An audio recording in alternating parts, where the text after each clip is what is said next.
this is Katrina and Tim with Chart of the Unknown. Please follow, like, and subscribe to all of our social medias if you have not yet. And if you have, thank you so much. I hope you enjoy this next video. Port Canaveral. I don't know. How do you say it? Canaveral. Port Canaveral. Cape Canaveral. I'll get it right someday. So the next anchorage we ended up going to was Cape Canaveral, and we had to go through a bridge and through these gates, which was a different thing because we never experienced these gate things. It was sort of like the Panama Canal, I guess, is the best way I could describe it, even though I've never been through the Panama Canal, but it was, I think, something that would be similar, just on a way smaller level or whatever, because, I don't know, it was just something different we had to go through.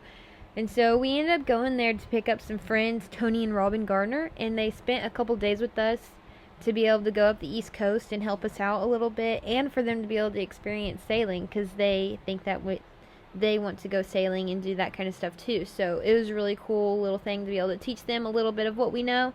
And they even got us a fishing pole so that I could eat like all the time with all the fish that we catch, because we're not the best at catching them. Tony's really good at catching the fish, but we've caught a couple. And so thank you so much, Tony and Robin, for getting us the fishing pole, and thank you for helping us go up the East Coast a little ways and get all the way up to Ponce de Leon. So Ponce de Leon, or however you say it, was an anchorage where there was a lot of sandbars, so you had to watch out for them when you were going into this inlet. And that was pretty crazy, because the next morning whenever we got there, me and Robin, we looked out and there's these kids like running in the water, but they looked like they were running on top of water, because before there was water there, but it was sandbar. So we ended up jumping on the mattress and floating all the way over to the sandbars and walking on it and exploring the little bitty island that was there, which was called Disappearing Island or something like that. And that was really cool. And we had a couple of eats while we were there in that town, and we also dropped Tony and Robin off in Ponce de Leon as well, because they ended up coming and visiting us in Cape Canaveral by just, flying from Emory, and then us meeting them in the dinghy, and we picked them up, put their luggage in our dinghy, and brought them to the boat. And then they stayed with us at Ponce de Leon, and then we dropped them off at the docks, and they found a car and drove back to the airport, and then they left. And so we had a really good time with Robin and Tony. But our next anchorage that we ended up going to was St. Augustine, Florida, and that one was pretty cool. There was a lot of history there. We actually got to see like a monument start to get like taken down, which was really crazy. Like, I'm not really big into all that stuff, and I don't really know what to think about it. I just think whatever happens, happens. But I did get a picture in front of it, so that was pretty cool.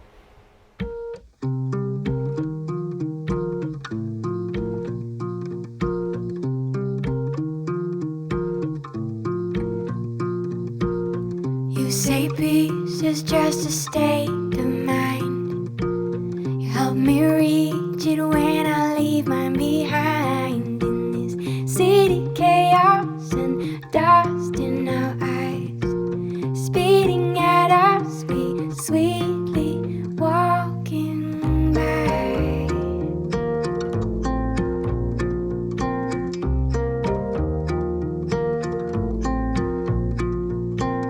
You say freedom's all about letting go, stripping down from all the ego, tasting beauty when it aches in your soul, letting all these restrictions go. But that was a nice little town as well. We didn't stay there very long, though. We went to the next anchorage, which was Fort Clinch, and because we're just trying to get all the way up to Rhode Island, we still haven't made it there yet. But we went through Fort Clinch, and that had another cool little fort area where these like bats were flying around or something. I don't know if they were bats, but they looked like them. And it was really scary, like dungeon areas. I don't know, we couldn't really see much of it because I don't know if you had to pay to get in there. We sort of just dinghied to it and then dinghied away.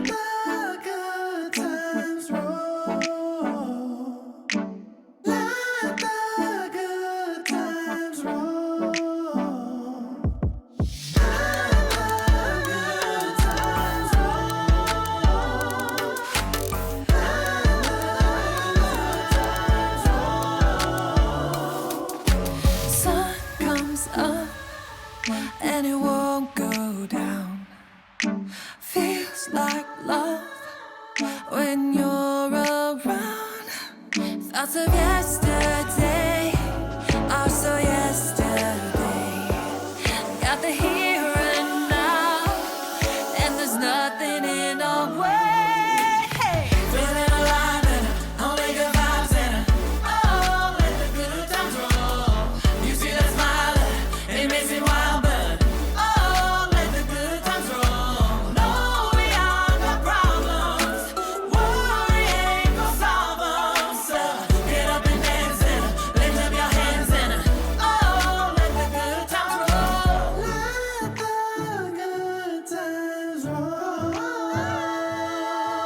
We could waste the time away, counting clouds, chase the storms away, and I won't stop till I reach that place. So take my hand, 'cause there's nothing in our way. Only good vibes in. Oh, let the good times roll. You see that smile, it makes me wild, but oh, let the good times roll. No, we all got problems.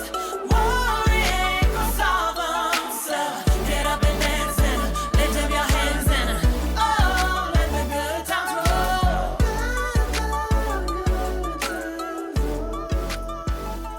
And so that was pretty neat. And so after Fort Clinch, we sailed all the way up to St. Catherine's, and I believe that was in Georgia, because at Fort Clinch that was like in between Florida and Georgia, and then the next anchorage we went to was St. Catherine's, was like in the middle of Georgia, and that was really beautiful marshlands there. It was really nice. Whoa. Oh, whoa.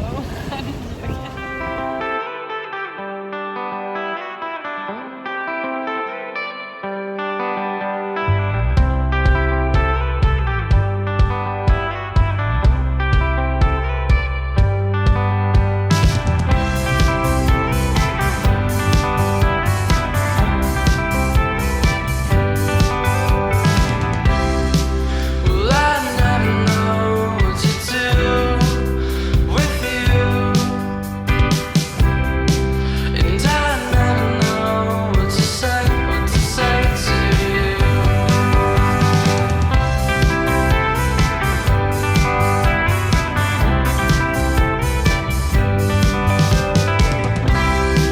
It's always sunny where you are from, I know.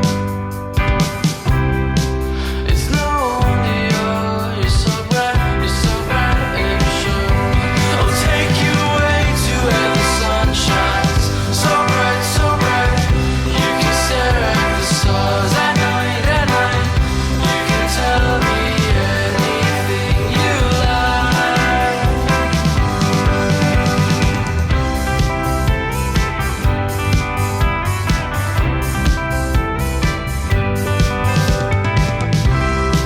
Don't you forget about me when you go away. When you sail in the ocean blue, it's okay. I'll take you away to where the sun shines, so bright.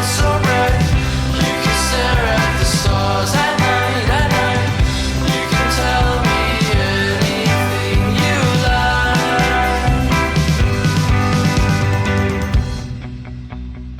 And so after Georgia, we decided to overnight it all the way up to South Carolina. And so we ended up going there all the way to Charleston. Charleston! This big guy. Did you just see that buoy? Yeah, that's what he does. Oh gosh. Oh gosh. Oh gosh. I don't know what I should do. Should I hold on to something?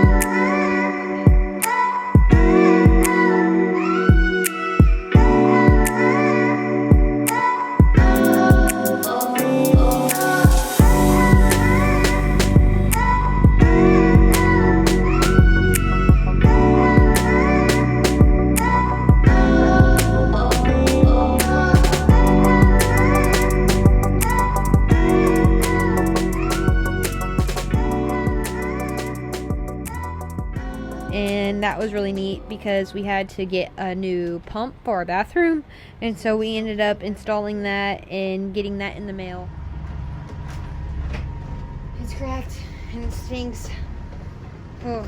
And so that was pretty cool to be able to do and fix that up. We stayed there, I think, a night, and then after Charleston, we went to Georgetown, and that was another really pretty anchorage that we went to. It had a lighthouse, and we got the drone out and flew it over a little bit, and it was so beautiful.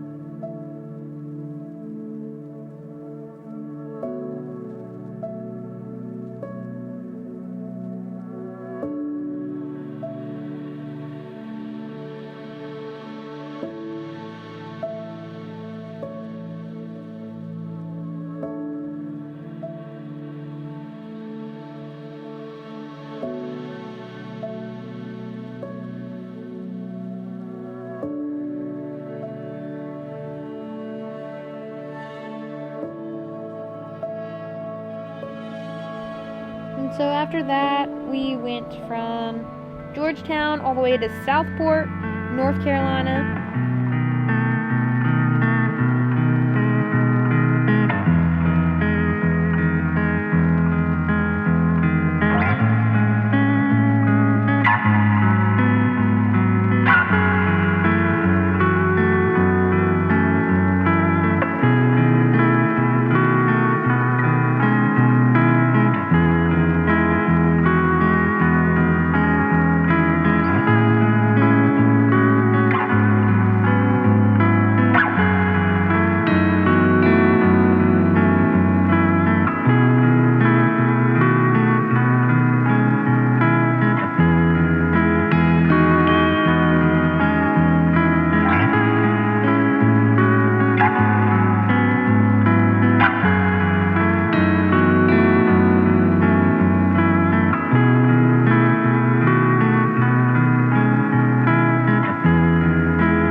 Another night sail all the way to Moorhead, North Carolina, because North Carolina was actually a long ways to get up that way. And so there was a couple night sails that we ended up doing there. So from Moorhead, we ended up doing another night sail all the way to Norfolk, Virginia.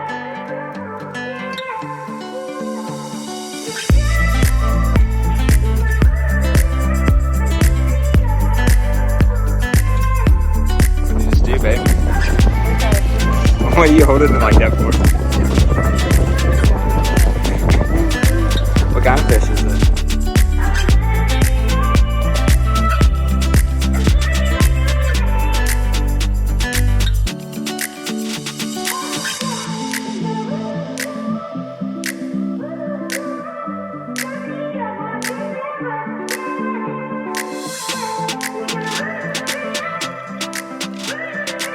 All the way to Norfolk, Virginia, and that's whenever we stayed at this little Navy base. And so this is when we finally get into the Chesapeake Bay area. And after Norfolk, then we go to the bottom of the Potomac River, which goes up to Washington, and that is where we got stuck in the crab traps the next morning. Like that one was really pretty too, because you're going like through these trees and you see them on both sides, and there's all these nice people like just fishing, and there's so many crab traps though. It was so crazy, but it was so beautiful there.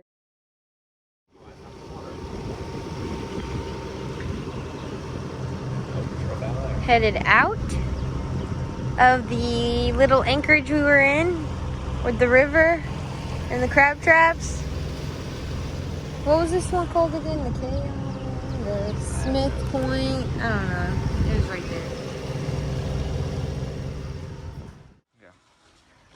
Hey, what did you just do? You see what I got here? This is called a problem. Why is that a problem? Because this sucker got stuck in our prop. So I got on my gear and I went down there. And at first all I had was this knife, this box cutting knife, which worked fine to be able to get all the long string off. But whenever it was time to get down into the prop part, that's the hardest part, because it was like stuck in there really bad and I couldn't breathe whenever I was trying to go down, and I can't hold my breath very long. And so Tim gave me the needle nose pliers and stuff, mainly because whenever I came back up I said, give me something else, I just cut myself. I know it doesn't look bad, but it's bad, I promise. And that hurt, because whenever I was trying to get to the prop, this thing was open and I should have had it closed. But when I was swimming, yeah, it's not smart. So I would recommend keep it closed. You ever have to go cut some line off the prop. But this is the kind of stuff I was not dealing with. It was a white rope. That's the same rope, it's just spray painted yellow. Oh. So the same rope, just painted yellow. Why did we hit it? Because there's like 2 or 3 of them out there? There's a million. There's like 100, 150 and like... The only reason we hit them is because we thought we were out of the crab zone. And they're not marked very well. They're little bitty things. And they blend into the water. Yeah. And we were putting the sails up, and we were caught off guard. And our engine alarm went... Hey, what's in that pot behind you? Can you go show them? Yeah. So, like I said, whenever we were getting that out of there, I don't know what you're supposed to do with like a crab trap when you catch it. They don't have a freaking card for you to call to be able to say, hey, I hit your crab trap, come get your crabs. So we're having crabs tonight. Quite a bit of them. That's your reward for all the hard work. I don't even like crabs, but I'm gonna eat them anyways. You're gonna go in my belly. Bye bye. Oh my gosh, I'm salty. Alright, I'm gonna take a shower now. Clean up my cut that you can barely see. Yeah, I got it pretty good. Oh gosh. Alright. I'm a baby, but it's okay. I got that thing out. Tim was up here sitting, making sure that he didn't hit any more props. But look, you just turned it on. It works. Woohoo! All right, time to go to Washington. And us getting stuck in the crab traps. Not really sure what you're supposed to do if you get stuck in a crab trap, but we ended up just eating the crabs that were in the crab trap so that we wouldn't have to cut the line and then be stuck in the crab trap forever. And so we just ate them. And then we ended up fixing the crab trap, like after I pulled it out of the propeller, and we threw it in another crab trap area because we weren't going to turn an hour back into to go drop this one off because we are already past it. And we didn't want to keep it on the boat, which we probably should have just kept it so that we could have crab whenever we wanted, but we just ended up dropping it off at another crab trap area. So that was pretty interesting. But once we got up the Potomac River, we went up halfway, I guess you could say, to Wade's Bay Anchorage. And that was a nice little anchorage there. And then we finally made it to DC! So, follow, like, subscribe, and give us a holla. So that maybe you'll be able to come on the boat with us. Because we would love that.